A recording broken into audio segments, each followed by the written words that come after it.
सकाळी 5:30-6ची वेळ. स्वारगेटचं नेहमीचं गजबजलेलं मुख्य बसस्थानक. 26 वर्षाची पुण्यात काम करणारी तरुणी गावाकडे जाण्यासाठी स्थानकात येऊन बसलेली. 36 वर्षाचा दत्ता गाडे नावाचा एक इसम त्या तरुणीच्या बाजूला येऊन बसतो. चांगला पोशाख घातलेला तो इसम त्या अनोळखी तरुणीशी बोलण्याचा प्रयत्न करतो. मुलगी फारसा प्रतिसाद देत नाही, पण कुठं जायचं या प्रश्नाला मात्र सहज आपल्या गावाचं नाव सांगून जाते. तो इसम गाडीच्या बहाण्यानं संवाद वाढवतो. तिच्या गावाला जाणारी बस मागच्या बाजूला लागले म्हणून सांगतो. बऱ्याच वेळ बसची वाट पाहून थकलेली मुलगी त्याच्या बोलण्यावर विश्वास ठेवते. त्यामागे जाते. समोर थांबलेल्या शिवशाही बसकडं तो तरुण इशारा करतो. बसमधील अंधार पाहून तरुणीला थोडी शंकाही येते. ती विचारते सुद्धा, पण लोक झोपले असल्याची थाप मारून तो इसम आत जाऊन टॉर्च लावण्यास सांगतो. तरुणी आत जाताच स्वतःही बसमध्ये शिरून बसचा दरवाजा ओढून पशुही करत नाहीत असं नीच कृत्य एकट्या असहाय्य तरुणीसोबत करतो. शिवशाही एसी बस, काचा पूर्णतः बंद असलेली, आतला आवाज बाहेर जाणं शक्य नाही. बसमध्ये पूर्णतः अंधार. आतमध्ये 36 वर्षाचा वासनेनं पिसाळलेला नराधमाच्या हातात शस्त्र असण्याची शक्यताही नाकारता येत नाही. किती असहाय्य हतबल झाली असेल ती तरुणी. काय मानसिकता असेल तिची त्यावेळी, याचा विचार त्या तरुणीवर मनात शंका घेणाऱ्या मूर्ख शिरोमणींनी करावा. तशाच प्रचंड धक्का बसलेल्या अवस्थेत ती तरुणी दुसऱ्या बसने गावाकडे निघते. पण तिला राहवत नाही.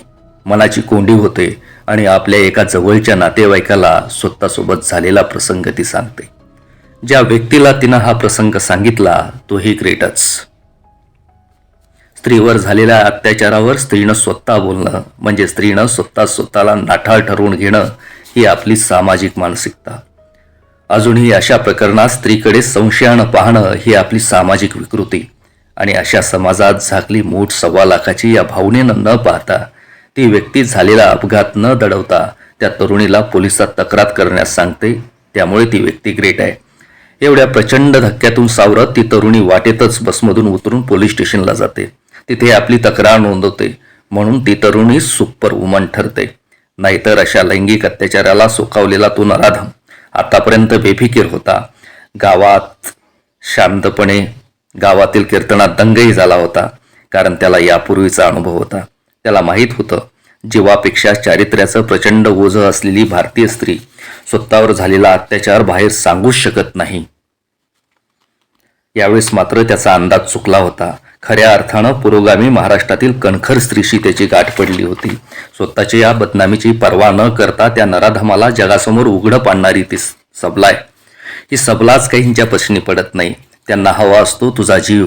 प्रतिकार करून तू मेली असतीस तर याच ढोंगी अवलादी मेणबत्त्या घेऊन रस्त्यावर उतरल्या असत्या.